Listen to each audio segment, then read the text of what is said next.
de capacitación de la Corte Superior de Justicia de Junín. En esta oportunidad tengo el agrado de presentar al doctor Gino Yangali Iparraguirre, juez superior, presidente de la octava Sala Laboral de Lima, abogado por la Universidad Mayor de San Marcos de Lima, especializado en Derecho Laboral, de Trabajo, Derecho y Seguridad también Social, magistrado de carrera, ex notario público.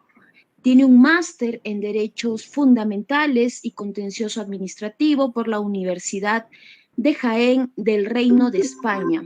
Magíster en Derecho Civil por la Universidad Garcilaso de la Vega, magíster en Derecho Constitucional por la Universidad Atlantic International University, máster en Gestión Pública en Business School y condecorado por la Presidencia de la República y el Ministerio de Trabajo con la Orden del Trabajo en el grado de conmenador, reconociendo en el proyecto del Código Procesal de Trabajo para el Perú de su autoría, resulta ser el antecedente de la actual nueva Ley Procesal de Trabajo, Ley 29497.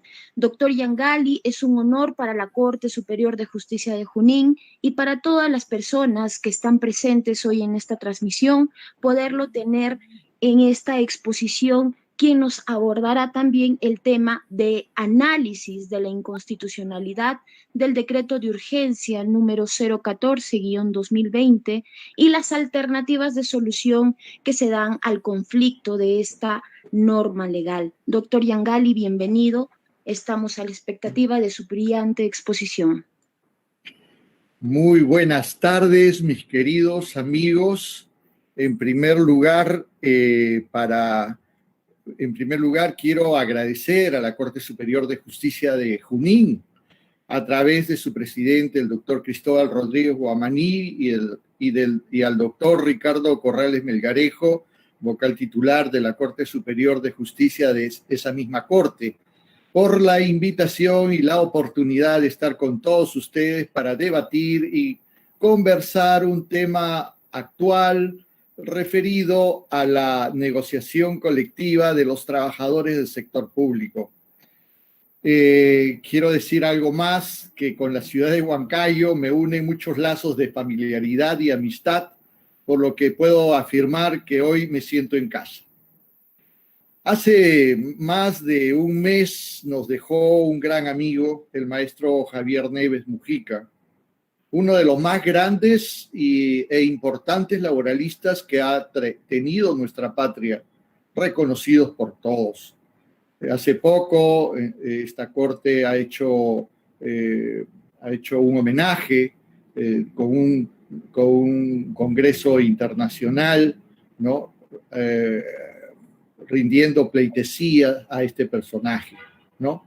Así que yo también quiero sumarme y dedicarle esta presentación a tan dilecto y respetado jurista. Igualmente, no podemos ignorar las circunstancias graves por las que viene atravesando nuestra nación. Una vez más, ha desnudado la pobredumbre de un sector de nuestra sociedad. Esto no puede pasar desapercibido y hacer como si nada hubiera pasado. No pasó nada, ¿no? Por eso los peruanos tenemos una gran oportunidad en las próximas elecciones de elegir a nuestros representantes que puedan llevarnos al éxito. Tengan en cuenta, nada más, que nadie puede dar lo que no tiene. El éxito solo puede darlo quien es exitoso en su vida privada, profesional y pública. Ustedes deciden, su conciencia decide. Muchas gracias. El 7 de enero del año 2021, el Pleno del Tribunal Constitucional resolvió el caso de la negociación colectiva en el sector público, lo que ha causado un gran alboroto, un revuelo en el mundo laboral, por lo que hemos creído prudente tratar ese tema el día de hoy con mis amigos de la Corte de Junín. Por eso hemos llamado a esta conversación la negociación colectiva en el sector público. En esta oportunidad vamos a tocar cuatro subtemas, ¿no? y luego las conclusiones. El primer tema es la participación del Tribunal Constitucional respecto a la negociación colectiva del sector público en las leyes de presupuesto de la República de los años 2012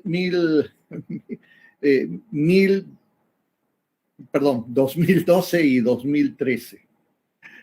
En segundo lugar, vamos a tocar la participación del Tribunal Constitucional respecto a la negociación colectiva del sector público en la Ley del Servicio Civil, Ley 30.057.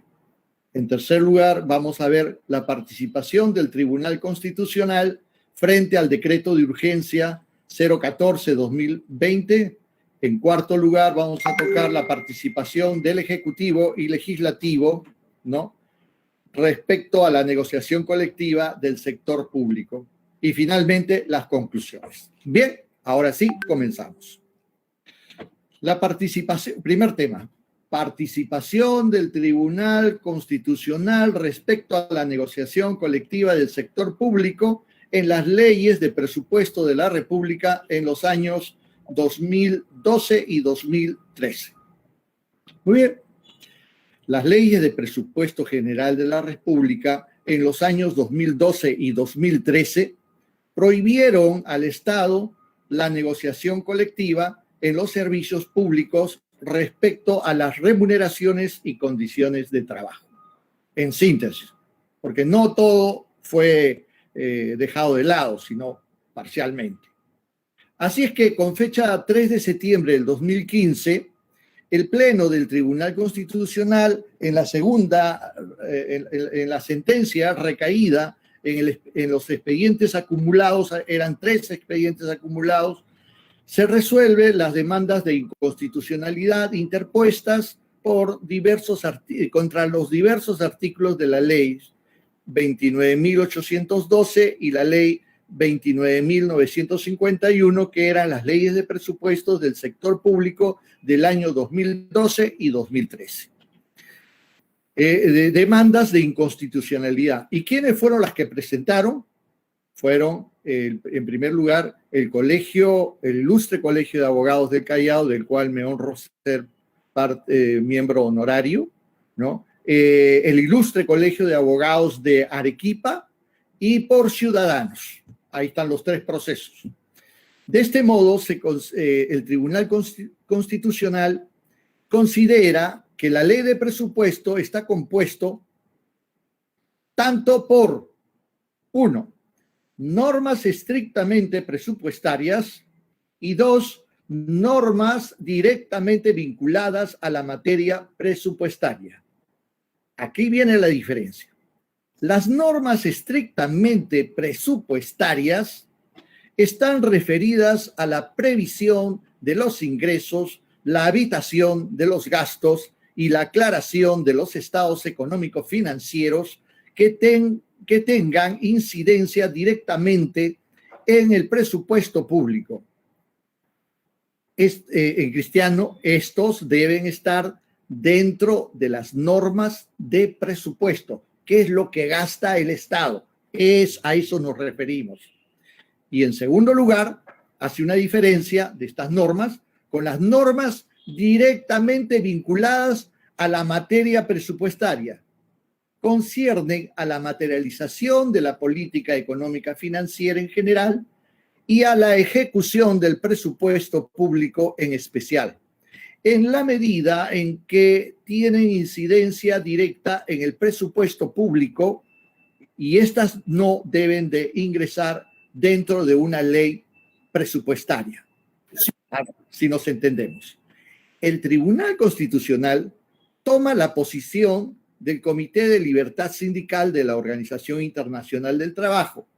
En otras palabras, en las normas de presupuesto solo deben estar las normas vinculadas al gasto del Estado y el gasto del Estado y, por supuesto, y de sus instituciones, ¿no? Mas no deben estar las normas de negociaciones colectivas, entre otras que no están vinculadas al gasto. Por ello, constitucionalmente es admisible que la ley presupuestaria solo regule una materia específica, de especialidad, ¿no? O dicho a la inversa, la ley presupuestal no es competente para regular temas ajenos a la materia presupuestal o directamente vinculada a ella, en aplicación al principio de especialidad, pues la norma presupuestal es de carácter anual, mientras que el legislar sobre negociación colectiva debe mantenerse en un término más o menos prolongado. Ahí viene una gran diferencia. En consecuencia, en este caso, el Tribunal Constitucional resuelve, en primer lugar, bueno, resuelve muchas cosas, ¿no? Es bastante compleja y no pienso tocar todo, porque si no me quedo con esta sentencia únicamente, ¿no? Pero resuelve lo más importante. En primer lugar, resuelve inconstitucional la prohibición de negociación colectiva para incrementos salariales de los trabajadores de la administración pública. Contenía las disposiciones impugnadas, ¿no? Y así definitivamente tiene varios ítems, solamente varios en la parte resolutiva, ¿no? Pero en otras palabras también, acá quiero rescatar lo más importante. Acá exhorta al Congreso de la República a que en el marco de sus atribuciones y conforme a lo señalado en el fundamento 71 de esa ley, de esa sentencia, le dice que apruebe al Congreso, le ordena que apruebe la regulación de la negociación colectiva en el sector público a partir de la primera legislatura ordinaria en el periodo 2016-2017 y por el plazo que no podrá exceder por un año, le da de plazo, lapso por el cual se decreta la vacatio sententiae, ¿no? Eso ya significa que esta sentencia no entra ya en rigor, ¿no? Y le da un plazo de un año. En otras palabras, el cristiano le dice, usted haga la ley de negociación colectiva del sector público. El 2015. Estamos 2021. ¿Qué pasó? Bueno, ahí estamos ya teniendo una gran preocupación. En conclusión, sí se puede negociar. Y le dice, sí se puede negociar. Y le da un plazo de un año, ¿no? También yo quiero decir de que en esta sentencia, ¿no? También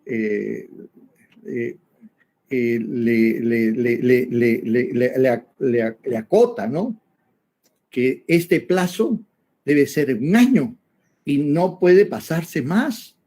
Y no se ha cumplido. Es una gran preocupación. El segundo tema que vamos a tocar. La participación del Tribunal Constitucional respecto a la negociación colectiva en el sector público en la Ley del Servicio Civil, que es la Ley 30.057. Esto ocurrió, la interposición de la demanda ocurre en el año 2016 y es presentado por dos colegios de abogados. El primero es el Colegio de Abogados de Tacna y el Ilustre Colegio de Abogados de Junín, que me honro ser miembro honorario. Estos dos colegios de abogados interpusieron una demanda de inconstitucionalidad, no contra todos, sino contra algunas normas de la ley 30.057, ley del servicio, conocida como ley del servicio civil, y que está especialmente referida a la negociación colectiva del sector público. Muy bien, en el pleno jurisdiccional también se acumulan estas causas, se presenta ante el Tribunal Constitucional y también me estaba olvidando, también los ciudadanos también habían presentado esta demanda. Muy bien. ¿Y qué hace con esta sentencia? En primer lugar, se declara fundada en parte la demanda de inconstitucionalidad interpuesta contra diversos artículos de la ley 30.057 de la Ley de Servicio Civil. Muy bien, ¿no?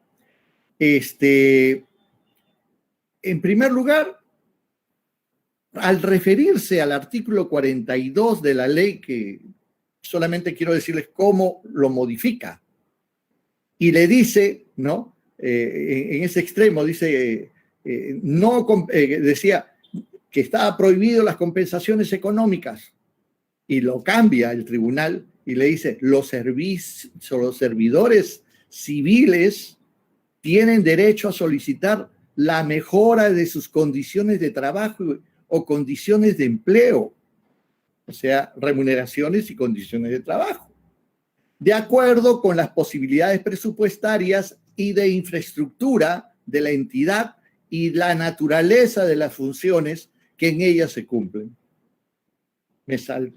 Me salto varios ítems de la parte resolutiva, ¿no?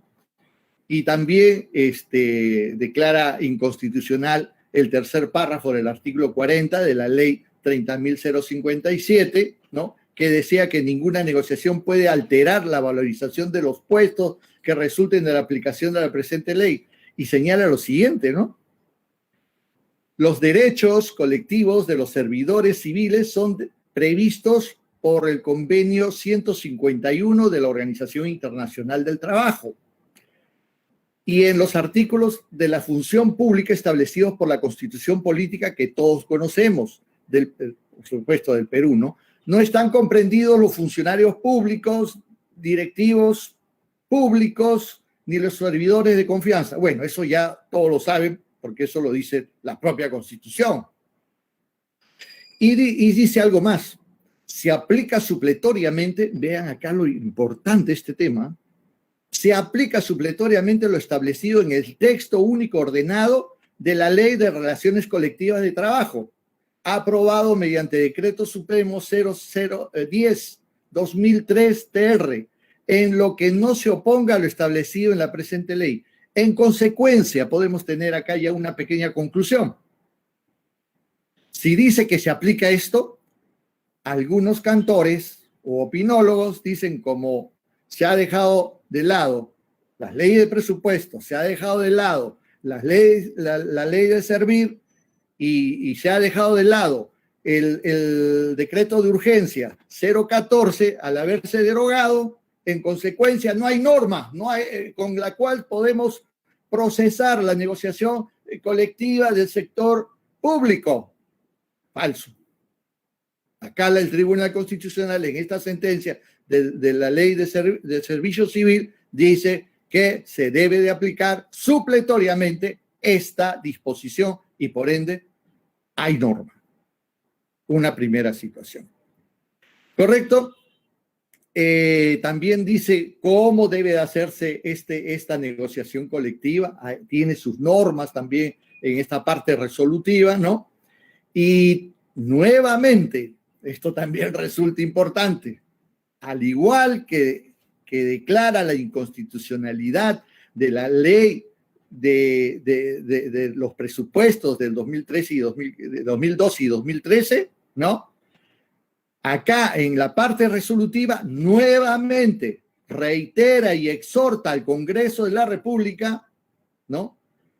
Para que en el plazo de un año, ¿no? Vayan a legislar, ¿no? En el periodo ordinario de la legislatura del 2016 y 2017 y que el plazo no podrá exceder de un año, lapso dentro del cual se decreta la vacatio sentenciae. En consecuencia, el 2015 le dicen esto, el 2016 le dicen esto, estamos 2021 y no pasa nada. Caray, qué buena forma de nuestros padres de la patria, ¿no? Están cumpliendo sus funciones o no saben que esta es una de las funciones y mandatos del tribunal que constituye cosa juzgada, ¿no? Bien, primera conclusión hasta acá. el artículo 42 de la Constitución, que todo el mundo lo conoce, ¿no? Establece que el derecho de sindicación de los servidores públicos. En consecuencia, las organizaciones sindicales de los servidores públicos son titulares del derecho a la negociación colectiva. No se les puede quitar este derecho, con excepción de lo que dice el propio artículo 42, cuando se refiere a los funcionarios públicos, ¿no? Con poder de decisión, a los cargos de confianza o de dirección, a las Fuerzas Armadas, a las fuerzas policiales, ¿no? Y también hace una anotación que esto se desarrolla de acuerdo al artículo 150, perdón, al convenio 151 y convenio 98 de la Organización Internacional del Trabajo, ¿no? El 151, como sabemos, es relativo a la protección del derecho de sindicación y los procedimientos para determinar las condiciones del empleo en la administración pública, y el convenio 98 está referido al derecho de sindicación y a la negociación colectiva. ¿Y por qué? Porque la negociación colectiva, que es parte del derecho colectivo, que a su vez es parte del derecho del trabajo, todo esto es derechos humanos. Esto no es un partido político que no me gusta. No. Esto es derechos humanos. ¿Ok? Tercer punto que les he ofrecido tocar: la participación del Ejecutivo y Legislativo respecto a la negociación colectiva del sector público. Vamos a ver qué ha pasado acá. El 30 de junio del 2019, hace poquito, ya va año y medio por lo menos, ¿no? El gobierno del señor Vizcarra, es decir, el Ejecutivo, decide disolver el Congreso de la República. Una palabra que me escarapela el cuerpo a mí cuando habla de disolver, ¿no? Y comienza a legislar como manda la Constitución, a través de decretos de urgencia, de conformidad con el artículo 135, ¿no? de esta norma de la Constitución, ¿no? En ese interregno, el Ejecutivo comienza a legislar mediante decretos de urgencia y de los que va a dar cuenta posteriormente ¿a quién? A la comisión permanente para que ellos tengan que examinar, ¿no? Y los eleve al Congreso, y una vez que este se instale posteriormente. Y así ha sido. Pero, ¿qué ha pasado? Bueno, antes, porque me estoy adelantando. Con estas facultades, ¿qué pasa? El Ejecutivo, con fecha 23 de enero del 2020, promulga un decreto de urgencia 014-2020 y que establece un procedimiento para llevar a cabo una negociación colectiva entre los trabajadores del sector público y el Estado. Sin embargo, fue dado con muchas violaciones del bloque de constitucionalidad y del bloque de convencionalidad, conforme lo vamos a detallar rápidamente. Hasta ese entonces, el procedimiento de negociación colectiva era muy sencillo, consistía en que cada parte presentaba sus propuestas de una manera libre, y si no se llegaba a ningún acuerdo en la negociación directa, se podía acudir al uso de los medios alternativos de solución de conflictos, es decir, al arbitraje. Sin embargo, la normatividad que exponía el decreto 014-2020 modifica la cultura jurídica de la nación. Para demostrar con esto, debemos de señalar solo algunas inconsistencias de esta norma que actualmente ya se encuentra derogada. ¿Correcto? Vamos a ver. Primer punto.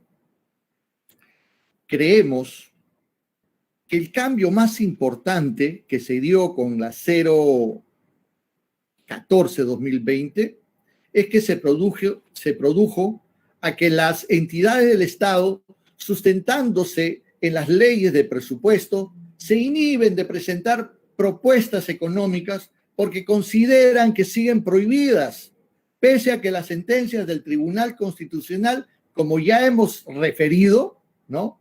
Les permite, pero los funcionarios dicen no, mejor voy a caer en responsabilidad y presento una propuesta a cero. Recibe una propuesta elevada de la parte trabajadora y recibe una propuesta cero de la parte empleadora. Dice que la ley señala que se puede amenguar, es claro, pero generalmente, ¿qué ocurre?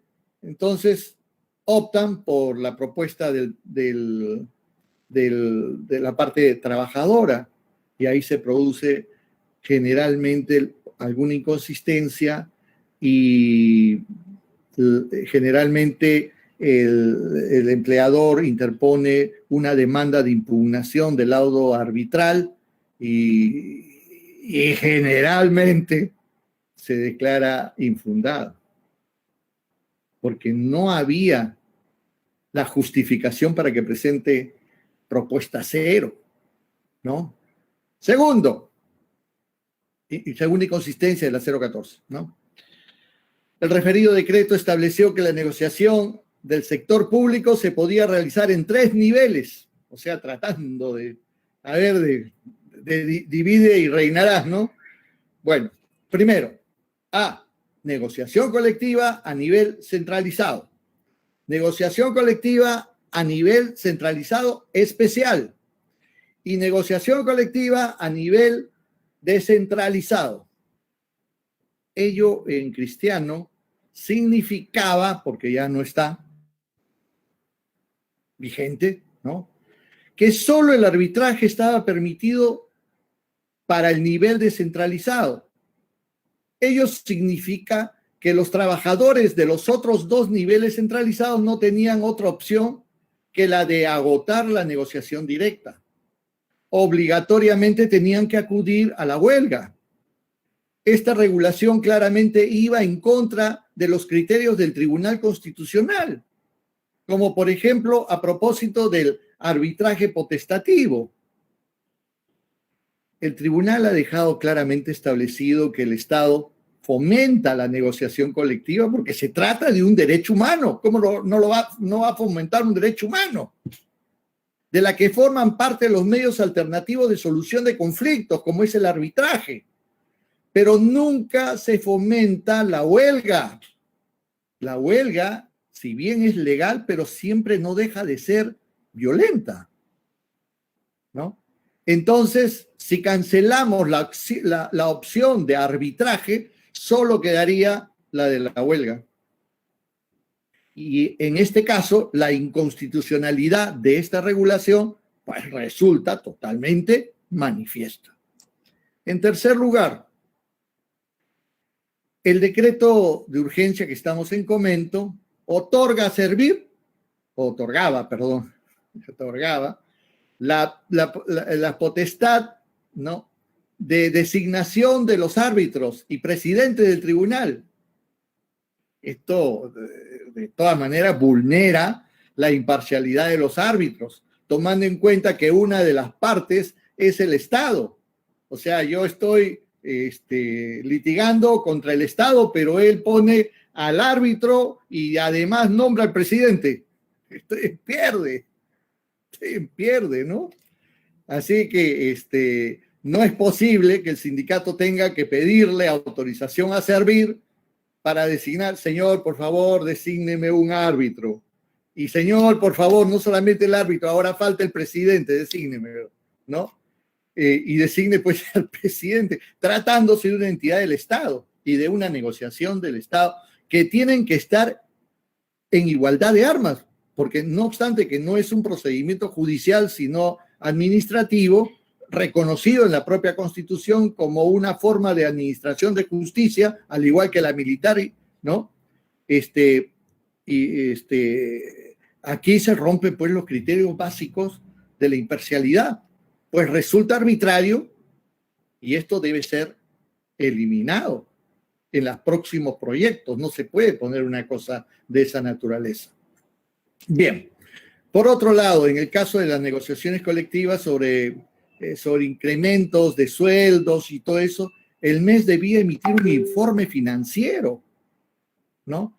En esa medida, el informe económico financiero establece un monto máximo sobre el que recaerá la negociación, lo que evidencia que las partes ya no tienen mayores pretensiones que realizar, porque ya me pusieron el tope, ¿no? Y ya no hay más que discutir. Ya me cerraron el techo, ¿no? Ya más no puedo, ¿no? En buena cuenta se trata de una imposición de una autoridad financiera del Estado.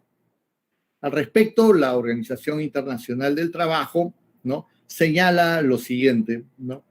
Dice, independientemente de toda opinión expresada por la autoridad financiera, las partes en la negociación deberán encontrarse en condiciones de poder concluir libremente un acuerdo, ¿no? Si ello no fuese posible, el ejercicio de la prerrogativa de la autoridad pública en materia financiera que tenga por efecto impedir la libre conclusión de convenios colectivos no sería compatible con el principio de libertad de negociación colectiva, ¿no? Muy bien. Cuarto punto de este decreto de urgencia, que ya fue derogado felizmente. En términos generales, señala, no fue una gran solución a negociación colectiva, no fue una gran solución a la negociación colectiva y en materia de arbitraje en el sector público. Y el Congreso de la República ha perdido una gran oportunidad de enmendar rumbos, pues tan solo se limitó. ¿Qué cosa ha hecho el Congreso? Lo derogó, se acabó el problema, muerto el perro, se acabó la rabia, con el respeto, por supuesto, ¿no? Y renunció a esa facultad exquisita que tenía para solucionar un problema de derechos humanos, ¿no? Es decir, eliminaron y superaron los aspectos inconstitucionales. ¡Juá! Lo mataron, pero no han dado. ¿Y ahora qué tenemos? ¿No? Podía haberse legislado de una forma de acuerdo a los estándares internacionales, ¿no? Ahora solo nos queda el Tribunal Constitucional que venga, ¿no? Las instancias internacionales, como la Corte Interamericana. Tenemos el Comité de Libertad Sindical en la Organización Internacional del Trabajo, ¿no? Para que vengan a salvarnos, porque acá al interior estamos pobres, ¿no? Y para finalizar, para no cansarlos, la quinta crítica, ¿no? En la sentencia recaída en el expediente 003-2013 y otros acumulados, dice el TC, ¿no? Por otro lado, este tribunal advierte que en el caso de la negociación colectiva de los trabajadores públicos en materia de remuneración, el desarrollo legal es insuficiente. La omisión legislativa acotada constituye el incumplimiento de obligaciones internacionales. Ya vio que se estaba violentando el bloque de convencionalidad, ¿no? A las que el Estado peruano se sometió cuando ratificó los convenios 98 y 151,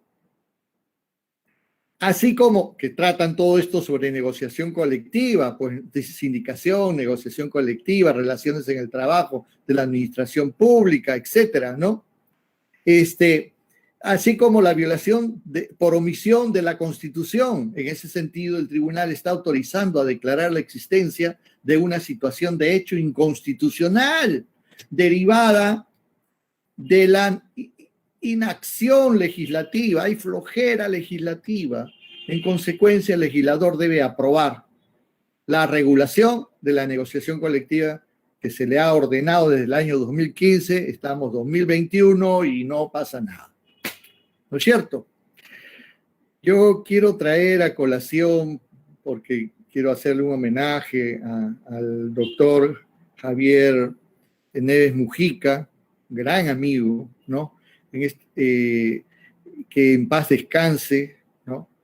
Cuando se enteró de la expedición de la sentencia de nuestra sala, manifestó lo siguiente, ¿no? Y esto lo pueden ustedes hasta ahorita encontrar en su Facebook. Textualmente lo he copiado, ¿no?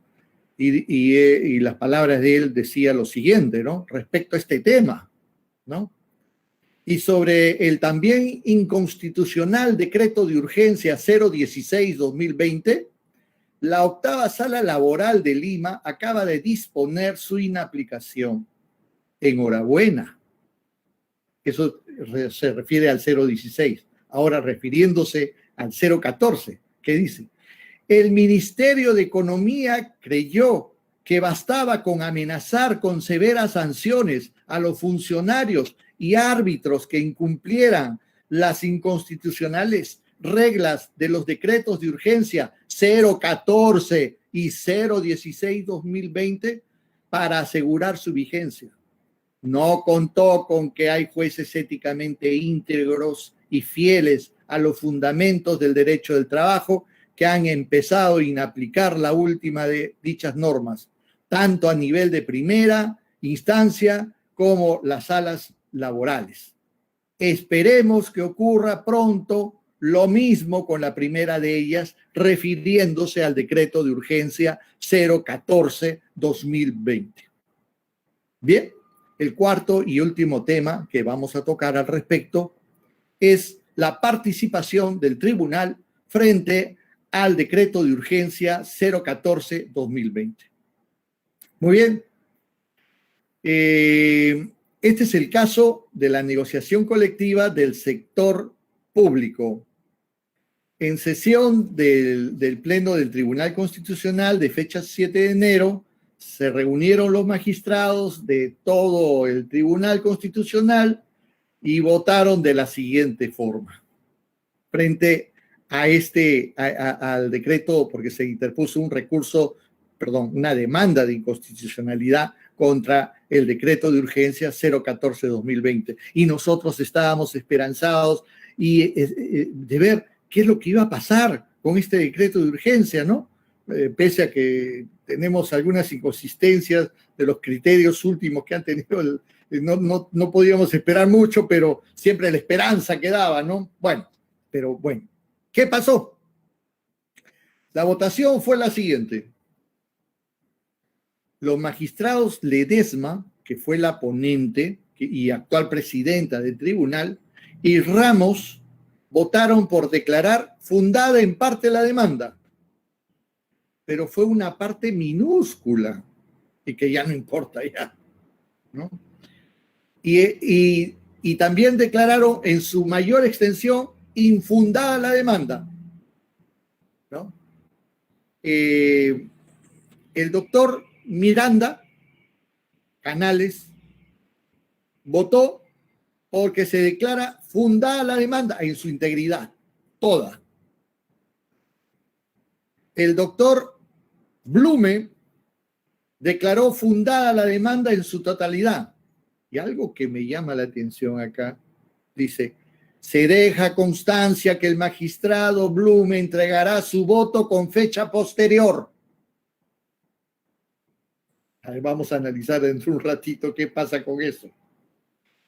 Y los magistrados Ferrero, Sardón y Espinosa Saldaña, dice, con fecha posterior votaron por declarar improcedente la demanda por sustracción de la materia.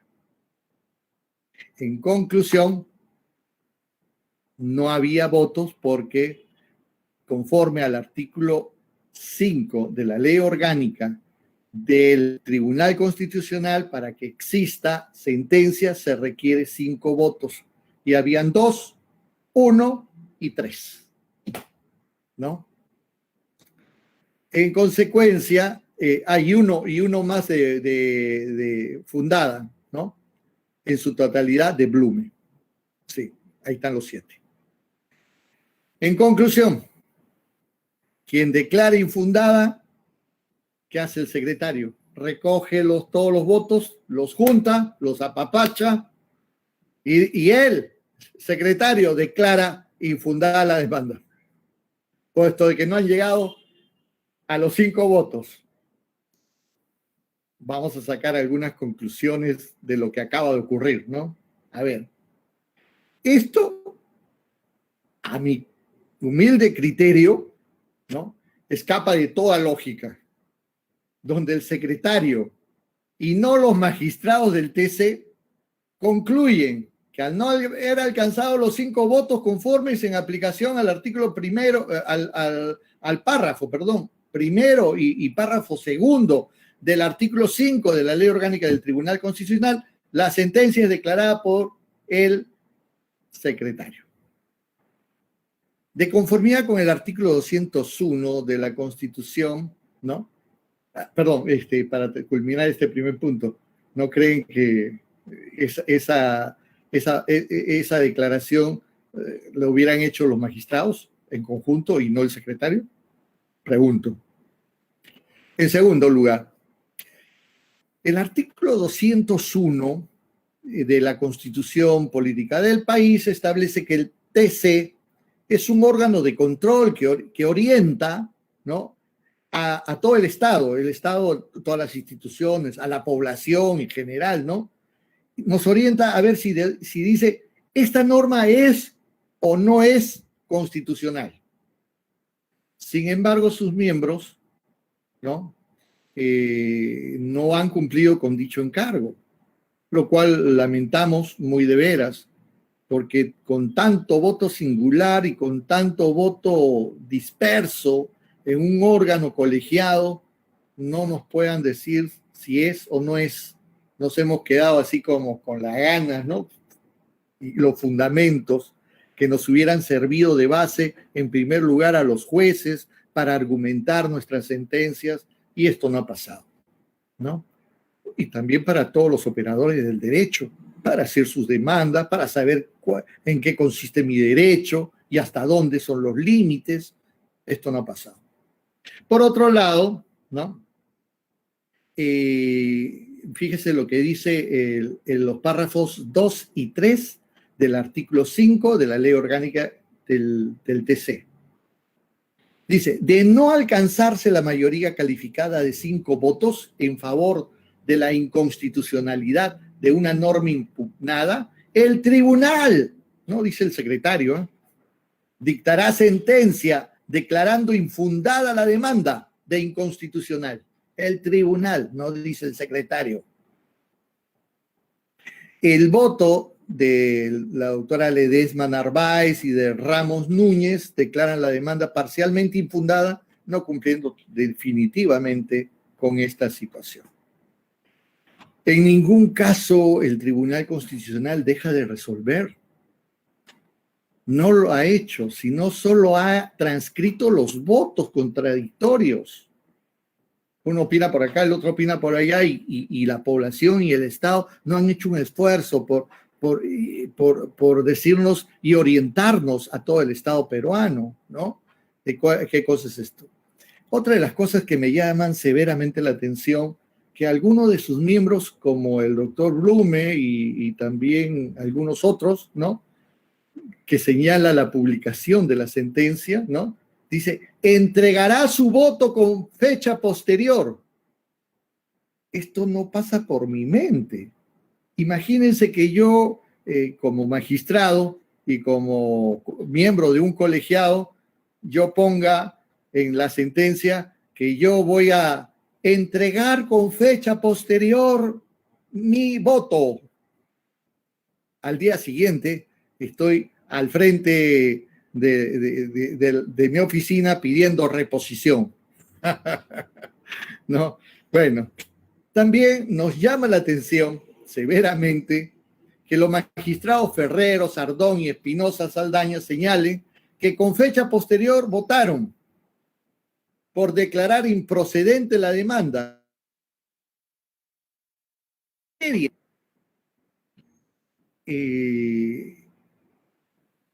De todas maneras, cuando se trata de un caso de derechos humanos, el órgano judicial no puede eximirse de pronunciarse.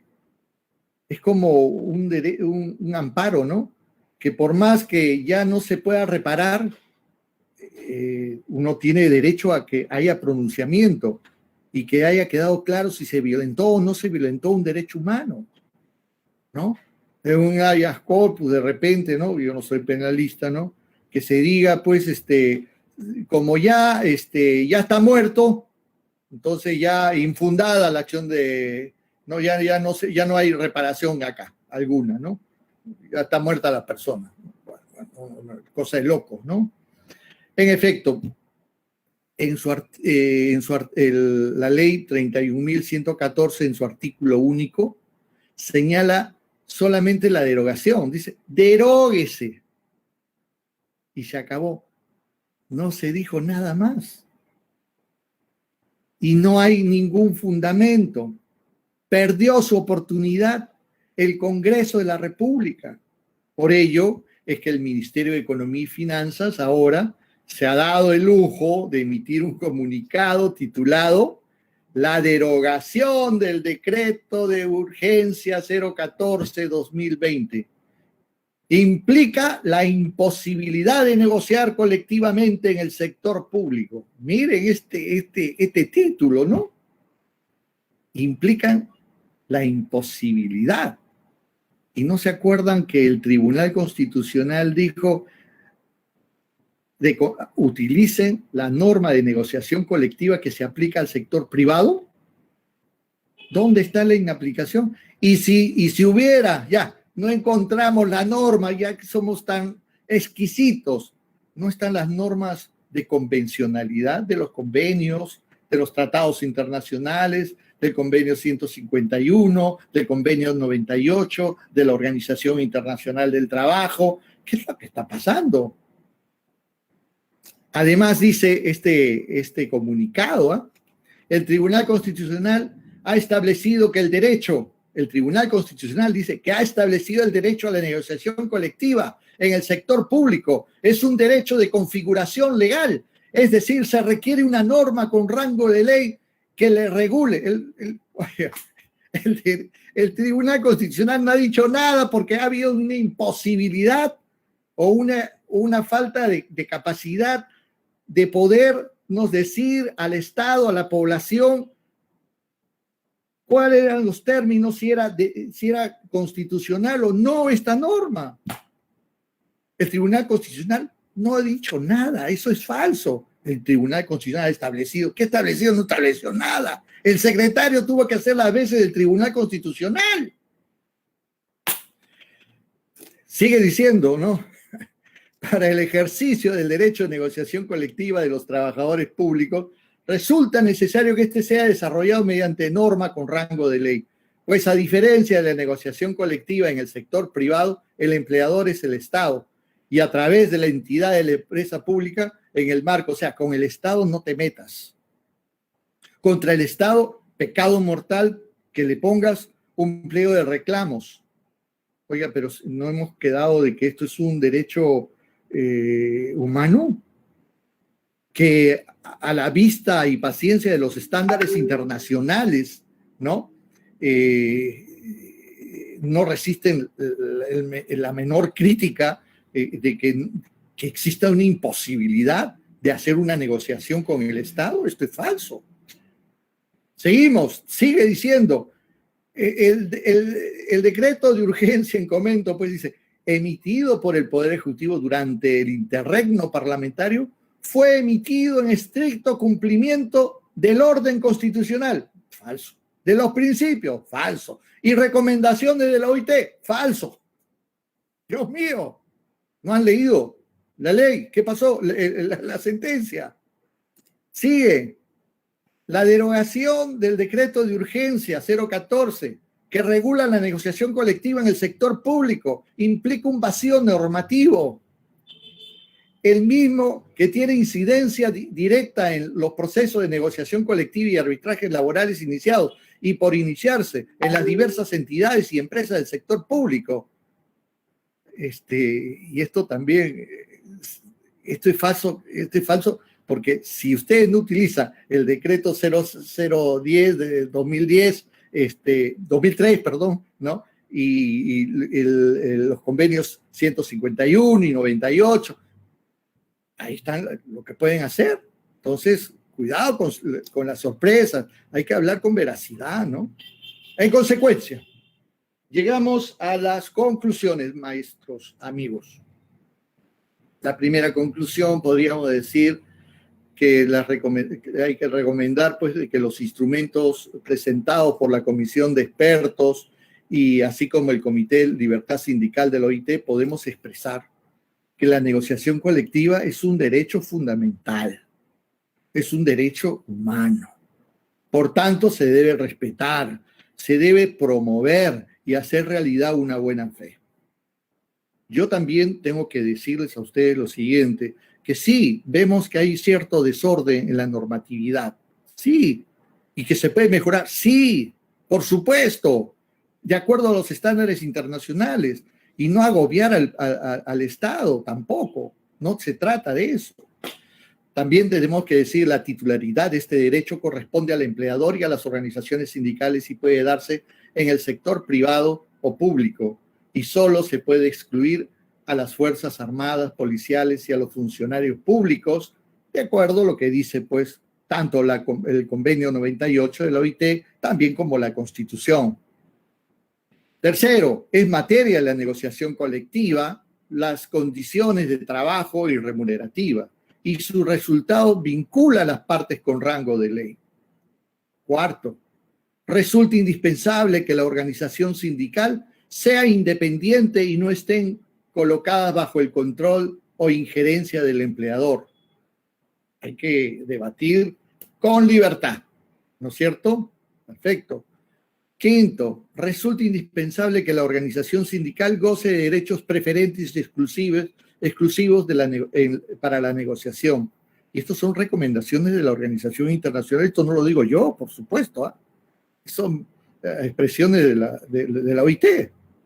Sexto, dentro de la negociación, ambas partes deben actuar bajo el principio de la buena fe, siempre, evitando retrasos injustificados y respetar los compromisos asumidos, tratados y convenios internacionales, ¿no?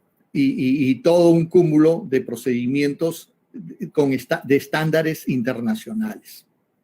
Séptimo, debe de llevarse el plazo razonable que habla del artículo 8 de la Convención Interamericana de los Derechos Humanos. 8.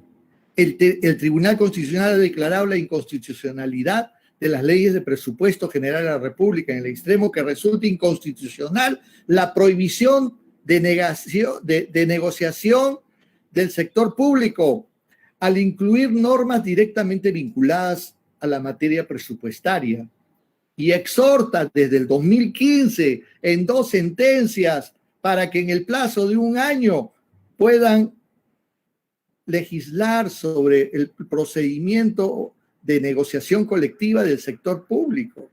Y no hay una pereza acá que advertimos. 9.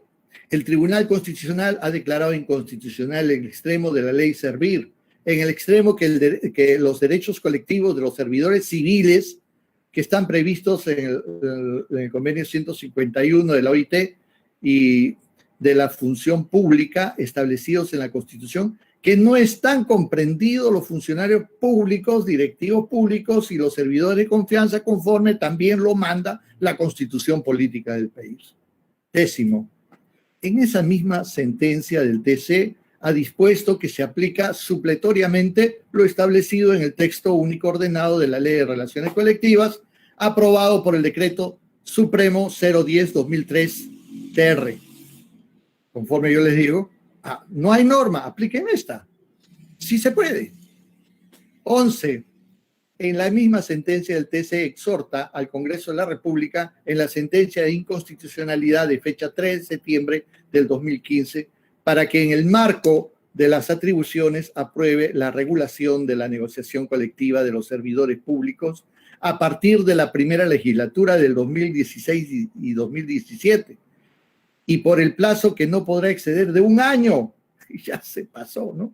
12, el Ejecutivo, el Legislativo y el Tribunal Constitucional han perdido la gran oportunidad de su existencia.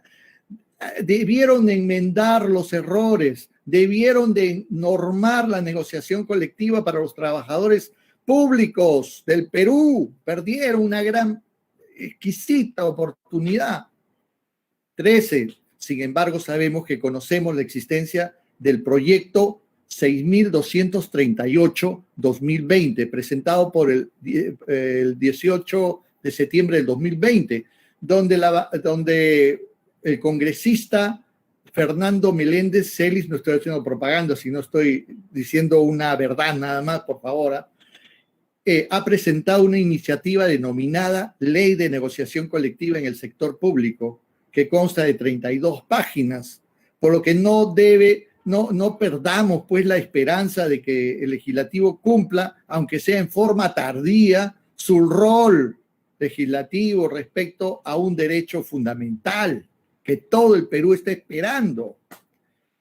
Confiamos en que la instancia nacional e internacional van a enmendar rumbos con respecto al camino equivocado en que nos encontramos hoy en día. El de asumir una tendencia en contra de un derecho fundamental que lesiona la negociación colectiva de los trabajadores públicos. Es difícil cambiar el sistema, pero olvidamos que el sistema somos nosotros. Hay que humanizarlo, este sistema. Mientras no se dan cuenta los de siempre, aprovechemos, hagámoslo nosotros. Muchas gracias por haberme tolerado y compartir estos criterios con ustedes. Muchas gracias. Muchas gracias, apreciado doctor Gino Yangali, por su brillante exposición. Recordar a todos los presentes que pueden realizar sus preguntas para que nuestro honorable invitado pueda responderlas. Asimismo, recordamos que la palabra clave para el presente evento es convenio. La palabra clave es convenio. Bien, el tema que ha expuesto el doctor Gino Yangali de manera sobresaliente respecto a la inconstitucionalidad del decreto de urgencia 014 del 2020, el mismo que ha sido publicado el 23 de enero del año 2020. Como decíamos, es un tema bastante controversial que, bien como lo ha expuesto el doctor, necesita de mucho análisis y sobre todo hacer caso a la recomendación de que cada norma legal debe de pasar por un filtro de control constitucional y control convencional. Para terminar el presente evento, tenemos presente al doctor Ricardo Corrales Melgarejo, presidente de la primera sala laboral de Huancayo, quien nos va a brindar las palabras de clausura. Adelante, doctor. Muchas gracias, profesor y magistrado Gino Yangali, por importantes conclusiones y fundamentos que nos permiten pues apreciar que hay un estado de cosas inconstitucionales en la política laboral del Estado. Creo yo que todos los que hemos vivido buen tiempo en esta linda tierra del Perú, hemos podido apreciar ese vacío normativo que existe en las regulaciones de las relaciones laborales en el sector público, desde aquellas lejanas huelgas indefinidas de los maestros del subte, recordará, profesor Yangali, y toda la problemática que se ha venido arrastrando año tras año. Y también somos plenamente conscientes que han habido graves desviaciones, como aquellos sindicatos que convenían con el gobierno de turno en la municipalidad provincial, en la que se daban unos grandes aumentos de sueldos y asignaciones por día del trabajador municipal, por cumpleaños, inclusive hasta se heredaban unos puestos de trabajo a sus hijos. Es decir, por el otro lado también tenemos el recorte presupuestal de las remuneraciones, la prohibición de negociar remuneraciones. salarios de hambre para muchos trabajadores públicos, en la que no tienen ninguna expectativa de poder mejorar su situación económica, el decaimiento progresivo de la realidad laboral en el sector público. Todo eso ha generado ya una crisis, una problemática de tal naturaleza que ya es insoportable. Esperamos pues que esta nueva elección de un nuevo presidente de la República, con nuevos congresistas, asuman con seriedad, como reclama el profesor Yangali, seriedad en cuanto a su función normativa y seriedad también de repente a los nuevos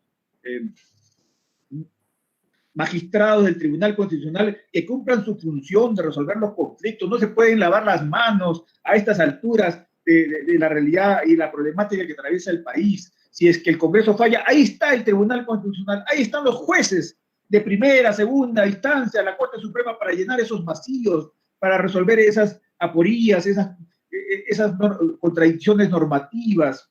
Entonces, creo pues que el reto está planteado, y muy bien lo ha señalado el magistrado Gino Yangali respecto a esta función de los jueces laborales de ponerle el rostro humano al capitalismo, y creo que esa función vamos a tener que seguir impulsando en cumplirla, y estas conferencias precisamente sirven para eso, para intercambiar experiencias, para intercambiar ideas y también conocer el modo como se está resolviendo en la sala que preside el doctor Gino Yangali, y que aplaudimos cuando vemos sentencias bien fundamentadas, bien desarrolladas, inclusive nos sirven de inspiración para nuestras decisiones. Muchas gracias, profesor Gino Yangali, por su participación. La Corte Superior de Justicia de Junín le va a hacer llegar a su correo institucional la resolución de reconocimiento y agradecimiento por esta importante exposición, por haber dedicado su tiempo, su investigación, haber intercambiado conocimiento con nosotros, con los jueces de Junín, su tierra querida, Huancayo, según tengo entendido, y vamos a seguir desarrollando estas actividades académicas. Los esperamos, colegas, para el día lunes. El doctor Timoteo Cristóbal de la Cruz va a exponer sobre los procesos laborales, y su palabra final, el profesor Gino Yangali, para despedirnos. Muchísimas gracias por tus palabras, Ricardo. Realmente quedo gratamente. Yo creo que no faltará alguna oportunidad más en que tengamos que reunirnos en estos eventos académicos donde ganamos todos, ¿no? Y por favor, cuídense mucho. La situación está bien delicada y queremos vernos una vez que pase la tormenta y que salga el sol, y con las bendiciones de Dios. Que Dios me los bendiga a todos. Muchas gracias. Gracias, profesor Gino Yangali. Entonces, la palabra clave es convenio. Por favor, para que tengan derecho al certificado digital, van a tener que abrir el link que está abierto en la caja de comentarios y poner sus datos, y para que tengan ese derecho a un diploma virtual de reconocimiento de haber participado en esta conferencia. Muchas gracias, profesor Gino Yangali, y hasta otra oportunidad. Buenas tardes. Hasta luego. Hasta luego.